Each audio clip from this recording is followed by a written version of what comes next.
Hello guys, greetings from Placement Key. I welcome you all to the lecture series on TCS and QT.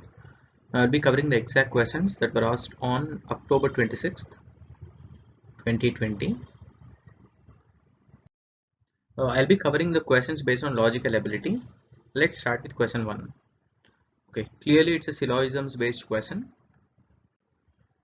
All organizers are participants, some organizers are managers, all managers are females, and there are a few conclusions that are given. Fine. So let me draw the Venn diagrams first. All organizers are participants. So let's take organizers. All organizers are participants. These are participants. Now, some organizers are managers. That is, some part of organizers, they are managers. These are managers. Next, all managers are females. All managers, they are females. Let me draw something like this. Okay, these are females. See, I'm trying to draw the Venn diagrams in such a way that there is least possible intersection between the sets. Okay. Now, all managers of females is also drawn. Now, let's see. The first conclusion, some participants are managers. Some participants are managers. So, this is managers, definitely, right? Some participants are definitely managers. Why? Because all organizers are participants. Okay. And some part of organizers are managers. That is, organizers is sharing everything with participants, and then organizers is sharing some part with managers. So therefore there is definitely a link between participants and the managers, right? So even if in the Venn diagram, if you look at it, we know that the entire managers is within participants, or at least some part of managers is within participants. Therefore this is definitely true. Some females are participants. Yes, definitely some females are also participants, because this part, this part is common to managers as well as organizers and females. Okay, we know that all organizers are participants, therefore the shaded region says that some females are definitely participants. Then no females is an organizer. We can't really say that. Clearly there is some common between females and organizer here, right? See, this part, the shaded part, is common to females and organizer. So but the conclusion says there is nothing common between females and organizer, which is incorrect. Then all participants are females. All participants are females? No, not really.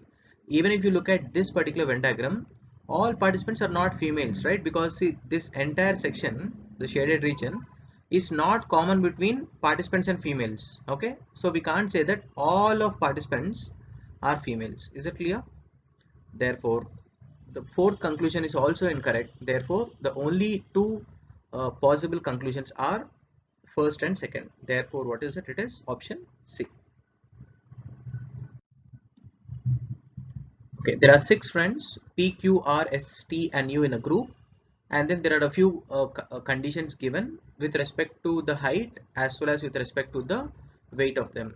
Okay, now if you look at the question, who is fourth from the top when they are arranged in descending order of heights? Okay, so we are only concerned about their heights now, but not weights. Okay, let's look at this. Q and R are shorter than U. Okay, Q and R, they are shorter than U. U is greater than Q and R. Okay, next, S is heavier than Q, which is not required, and S is taller than R. Okay, S is taller than R. Okay, second condition is also written. Now T is shorter than S but taller than U. So T is shorter than S. So T is shorter than S. Okay, but taller than U. So T is taller than U. This is also done. See, if you carefully observe, I am writing everything in terms of greater than symbol. Okay, because if we write some as lesser than, some as greater than, it brings in the confusion factor. Yeah, therefore I'm trying to write everything in terms of greater. Therefore T is shorter than S. Still I'm writing it as S is greater than T. Both are same, isn't it? Next, U is heavier than S, not required, and P is shorter than T. P is shorter than T. Okay, P is shorter than T but taller than U. So this is what we have. T is greater than P greater than U. Okay, P is shorter than T but greater than U. Now let's try to combine everything. So what do we have?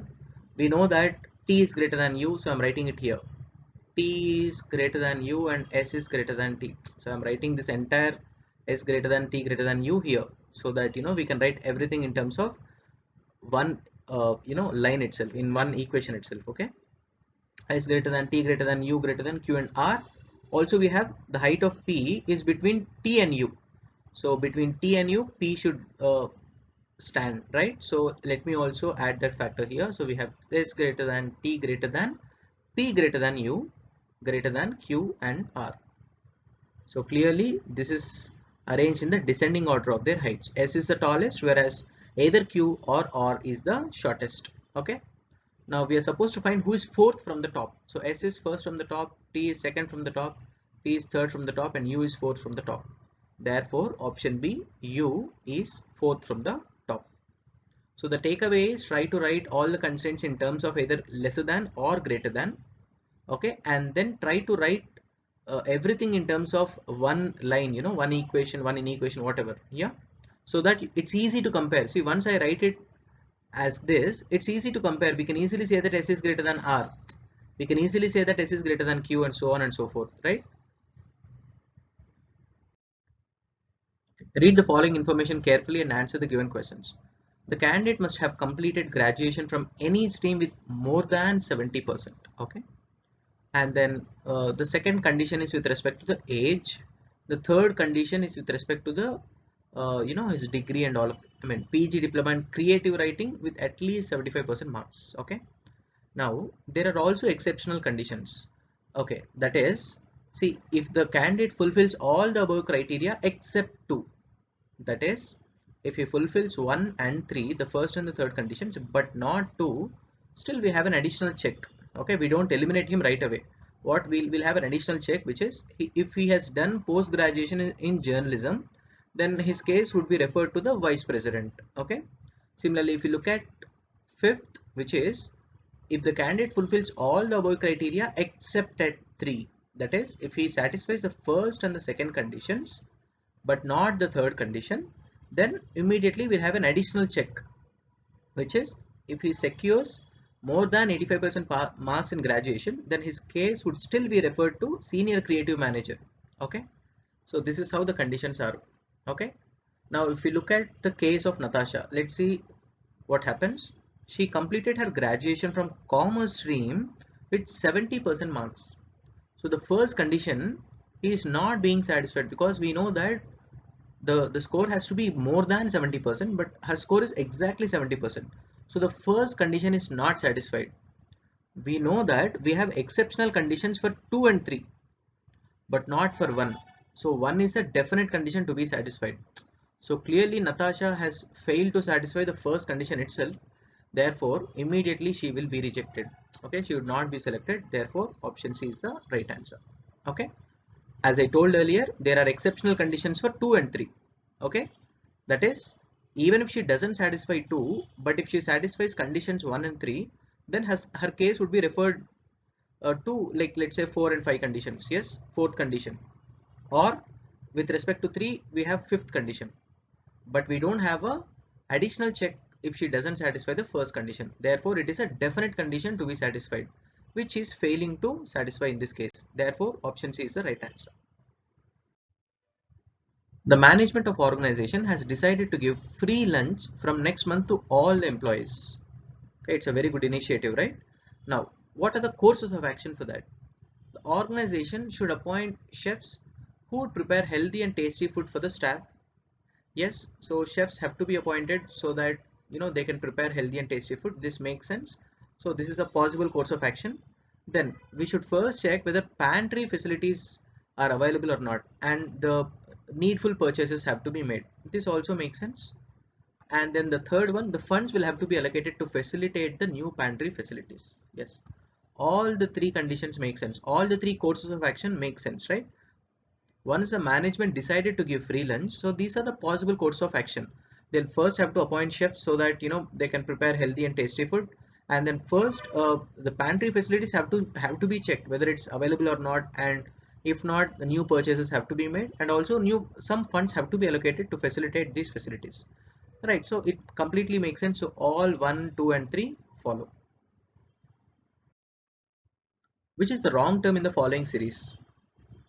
Okay, with respect to such questions, it's always better to replace the alphabets with their corresponding position numbers so that we can easily compare the numbers. Okay, so let me write all of this here.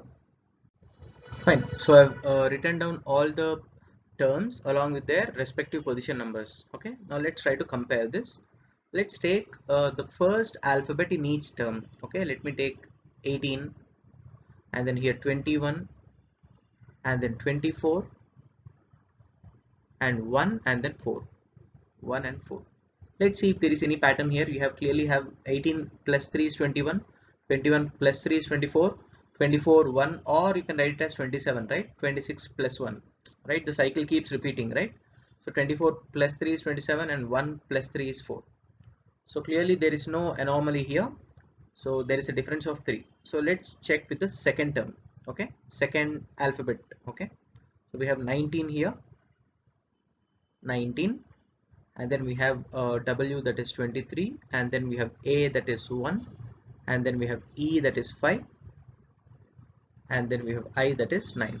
So let's see what's the pattern. We have plus 4 here, and then 1 can also be written as 27. So 23 plus 4 is 27, 1 plus 4 is 5, and then 5 plus 4 is 9. So this also forms a pattern. So there is no odd term here at all. So the second alphabet is also fine. Okay, now let's look at the third alphabet, okay, which is P, in this case 16, and then we have 21 here, then we have 26 here, then we have 5 here, and then we have 11 here. Okay, let's again check it. There is a difference of 5, there is a difference of 5 again, and then 26 can also be considered as 0. Okay, so 0 plus 5, again we have 5, 5 plus 6. Okay, so there is some problem with this term. Okay, it is not supposed to be 11.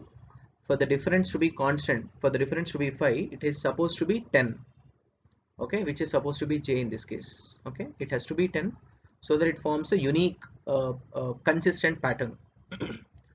Therefore, clearly DIKG has to be the odd man out. Let's also check for the fourth alphabet in each of the terms, which is H, N, T, Z and J, G.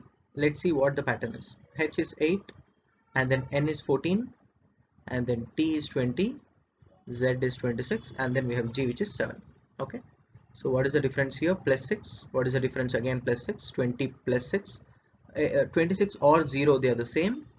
And then we have what? 7, which is plus 7. So again there is some problem with the last term. It's not supposed to be 7. For the pattern to be unique, it is supposed to be what? Only A, B, C, D, E, F, right? It's supposed to be F6 so that the pattern gets unique throughout.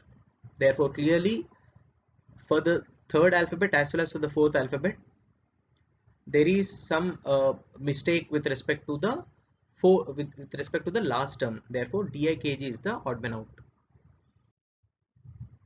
6 friends P, Q, R, S, T and U are standing in a queue at a ticket counter. Okay, Q is between U and P, S is just before T, R is just before U, U is ahead of S with 2 persons between them.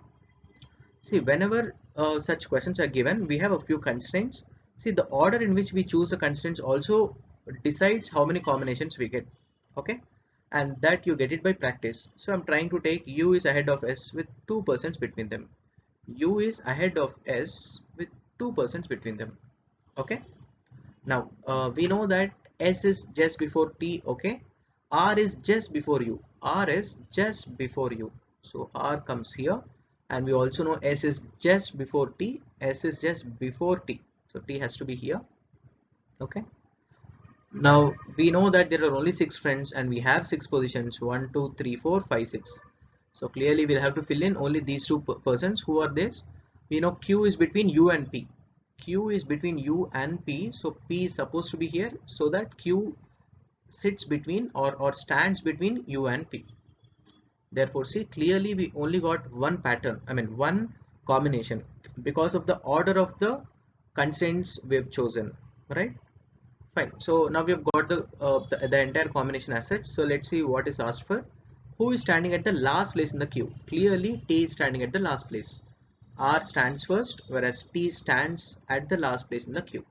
Therefore option B is the right answer.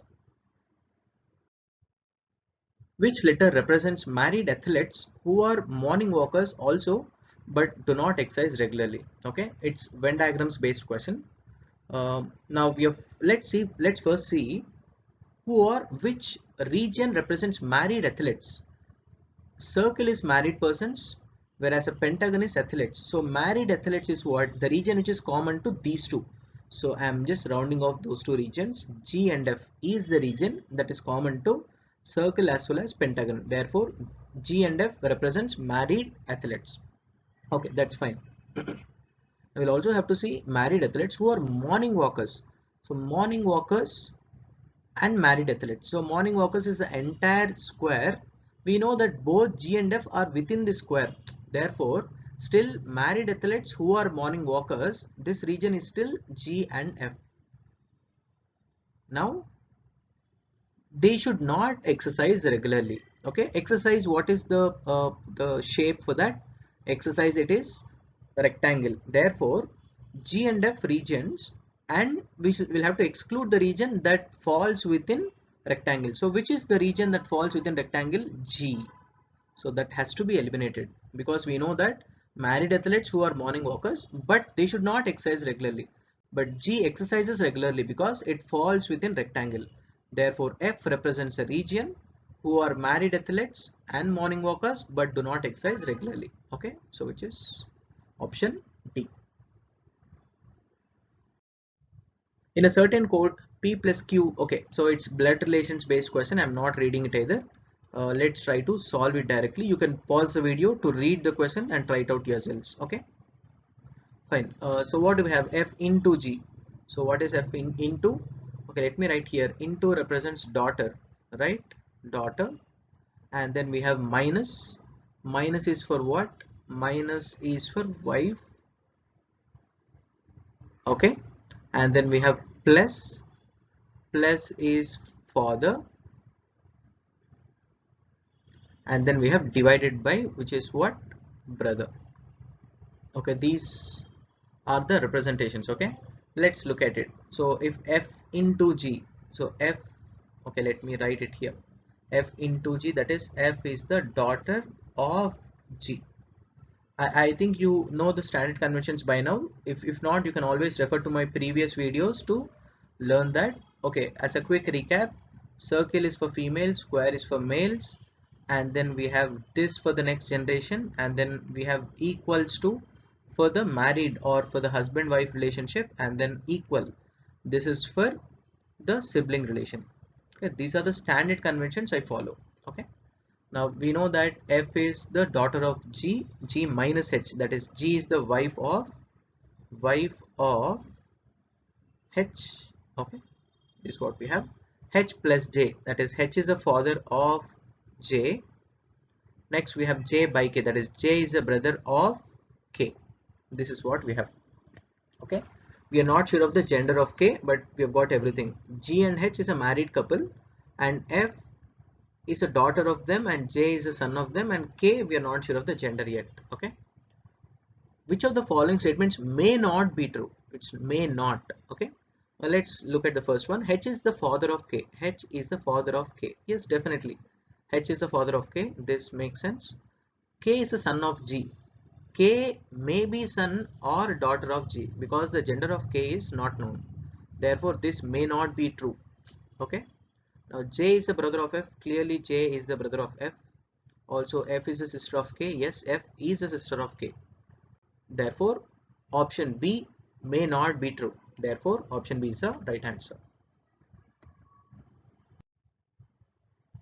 The number of students studying in 6 different disciplines of a college are given below. Study the given data and answer the questions that follow. Fine, so we have different disciplines, and we also have the number of boys and number of girls in each of the disciplines. Okay, which of the following pair of the name of the discipline and its ratio of boys to girls is not incorrect? So we'll have to check the ratio of boys is to girls in the given disciplines. Let's look at science discipline first. Science, what is the ratio of boys and girls? We know 341s, 342s, 680. So is it 2 is to 1? Yes, it is 2 is to 1. So therefore this is correct, but we are supposed to find the ones that is not correct. Okay, so let's look at option B, which is law 3 is to 2. So let's look at 408. I'm writing it here. 408 is to 272 with respect to law, right? Law, these two, boys is to girls. Now we know it's divisible by 8 first, 8 5s, 8 1s 8, 8 3s 24, 8 4s 32. Then 17 3s 51, 17 2s 34. So is it 3 is to 2? Yes, it is 3 is to 2. So let's look at commerce. Commerce is where, this is where commerce is, and you have 1190 by 850. So 1190 by 850. So we have 17 7s 119, 17 5s 85. It is supposed to be 7 is to 5, but it's given as 7 is to 3. So therefore, which is not correct? Definitely option C is incorrect. So that should have been the answer. Anyways, let's also cross verify for social science. Social science, and then boys is to girls. So 1700 by 1680. 170 is to 68, 17 1, 17 4. So 10 is to 4, which is 5 is to 2. Yes, it is 5 is to 2 given. Therefore, the only option which is incorrect is option C. Okay, 7 friends A, B, C, D, E, F, G. They play one of the 7 musical instruments which are given here. There are a few conditions. So let me write that first. We have A, B, C, D, E, F, and G. There are 7 friends. What are the conditions?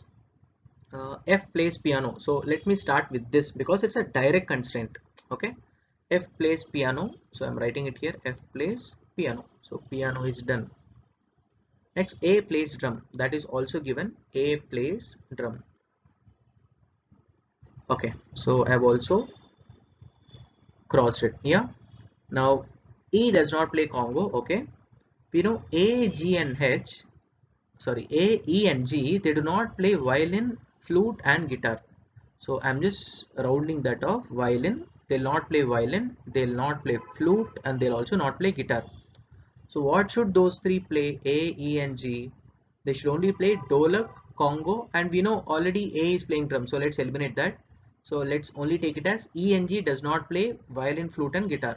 So E and G, they don't play violin, flute, and guitar, and piano and drum are already being played by A and F. Therefore, the only two which are remaining are Dolak and Congo. Therefore, E and G have to play Dolak and Congo. Now let me also write that E and G have to play Dolak and Congo. Congo. Now if you look at it, E does not play Congo. So E does not play Congo. Therefore E has to play Dolak. So E has to play Dolak, whereas the G has to play Congo. Is that clear? So who plays Congo? So clearly who plays Congo? Just now we have found out. G has to play Congo. Is that clear? Okay, again it's a blood relations based question. Let's look at it. Let me write down what each of those symbols mean. Dollar is for what? Dollar, where is dollar? Dollar is for sister. And then we have at the rate of. At the rate of is for what? At the rate of daughter. And then we have what? Hash. Hash is for wife. And then and is for son, and is for son. And then finally percentage is for husband. So let me draw the family tree now. Q dollar M. So we know dollar is sister, right? So Q is the sister of M, and M is the sister of P, because we have M dollar P. Then we have P at the rate of C. At the rate is daughter. So P at the rate of C. P is a daughter of C. C hash H. So C is the wife of H. And then H and R. So H is a son of R. H is the son of R. Okay. And R percentage Z. So R is the husband of Z. R is the husband of Z. So this is the family. Okay. So Z and R is a married couple. And then they have a son H who is married to C. and H and C, they have three daughters, P, M and Q. So this is a family tree. Now which of the following statements is not correct? H is the father of Q. Clearly H is the father of Q, M and P. So this is correct. Z is the mother-in-law of C. Z is definitely the mother-in-law of C because C is married to H, whose mother is Z. So this is also correct. R is the maternal grandfather of Q. R is the maternal grandfather, that is mother's mother of Q. Mother's, who is Q's mother? C. Is R C's mother? C's father? No, right? So therefore it's incorrect. R is the right uh, wording would have been R is the paternal grandfather of Q because R is father's father. So this is definitely incorrect. So this should be our answer. And then Z is the mother of H. Is Z the mother of H? Yes, Z is the mother of H. So except for C, all are right. Therefore option C is the right answer. 8 friends are sitting around a circular table clockwise in the same sequence around a circular table. Okay, so it's in the same sequence. Let me write it here. It's the same sequence as given here, but in clockwise direction. So let me, because there are 8, let me draw it so this is how they are supposed to be. And then let me start from here. You can start anywhere. I'm starting from here in the clockwise direction. A, B, C, D, E, F, G and H, and all are facing towards the center. Okay, all are facing towards the center. Please remember that. Now, who is sitting in the southeast direction? We are supposed to find the person who sits in the southeast direction, as in who faces the southeast direction. Okay. Now, since it's data sufficiency based question, let's first try with statement 1 alone. C is sitting diagonally opposite to G. Yeah, even if it is not given, still we know that C sits geometrically opposite to G, right? So this doesn't really give any information about the directions in which they are facing. So statement 1 alone is insufficient. So let's try with statement 2 alone. B is sitting in the west direction. You know that B is facing towards the center. Yes, this is how B is facing, right? We are told that B is facing the west direction. So let me draw something like this. Okay, so they are saying that this direction is west because B is facing towards the center, right? So this is supposed to be west. If that is west, so this is supposed to be east, this direction, and we can also draw this, right?